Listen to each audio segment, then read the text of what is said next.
Korea is preparing its first ever government budget exceeding 800 trillion won, as the stronger tax revenues give the government more room to spend.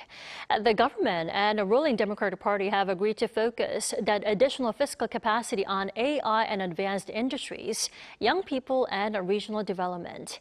Our political correspondent Moon Hye-ryeon joins us in the studio to tell us more. Welcome, Hye-ryeon. Good evening, Dami. Hye-ryeon, this is a very large increase. Why is next year's budget expected to exceed 800 trillion won?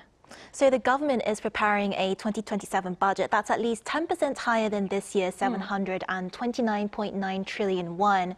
And the main reason behind the bigger budget is an improvement in tax revenues. The semiconductor boom has boosted corporate tax receipts, while stronger stock markets have increased securities transaction tax revenues.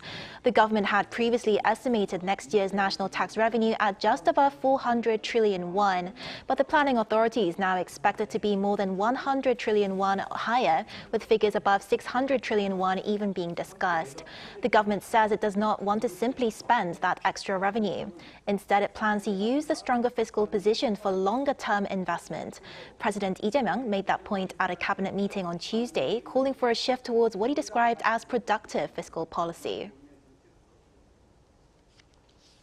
지금은 눈앞의 재정 수치 관리에 매몰되는 우를 범할 때가 아닙니다.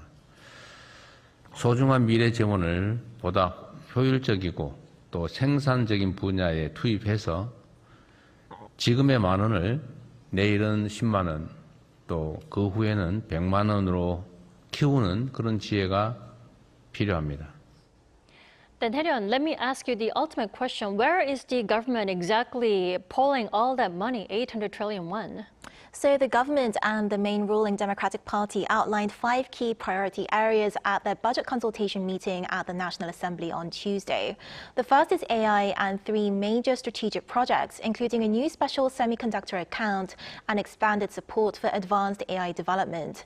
The plan also includes supplying 10,000 GPUs to support frontier-level AI models and developing AI solutions using manufacturing expertise. The second focuses on future growth industries, including aerospace and biotechnology.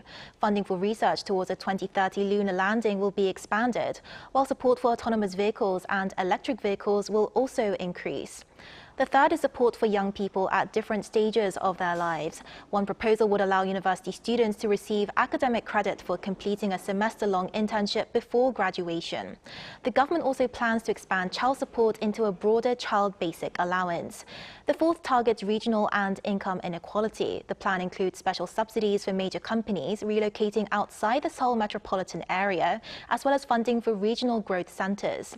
Regional public universities could receive full tuition support, while a special account would be created for essential medical services outside the capital region.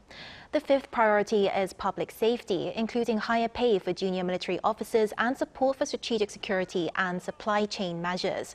The ruling party says the government will combine those investments with cuts to less urgent spending. We will make bold adjustments to the spending structure and concentrate investment on strategic areas. And once the proposal reaches Parliament, what will lawmakers be watching most closely, Hye-ryeon? So the government plans to submit the budget proposal to the National Assembly just ahead of the regular parliamentary session, which begins in September. It will then go through the Budget and Accounts Committee before lawmakers vote on it, with December 2nd the legal deadline for passage. The ruling Democratic Party says it intends to meet that deadline, but the scale of the spending is likely to trigger debate over where cuts should be made elsewhere and whether the government should pursue more active fiscal spending. One key issue will be the proposed Future Response Fund, with questions remaining over how the fund will operate and how much discretion the government will have over its use.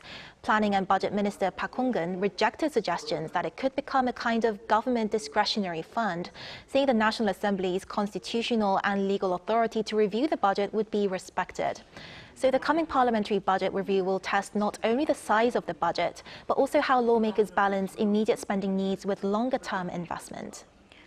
We'll have to close an eye on how lawmakers shape the government's spending plans. Hye-ryeon, thank you for the coverage, as always. Thank you for having me.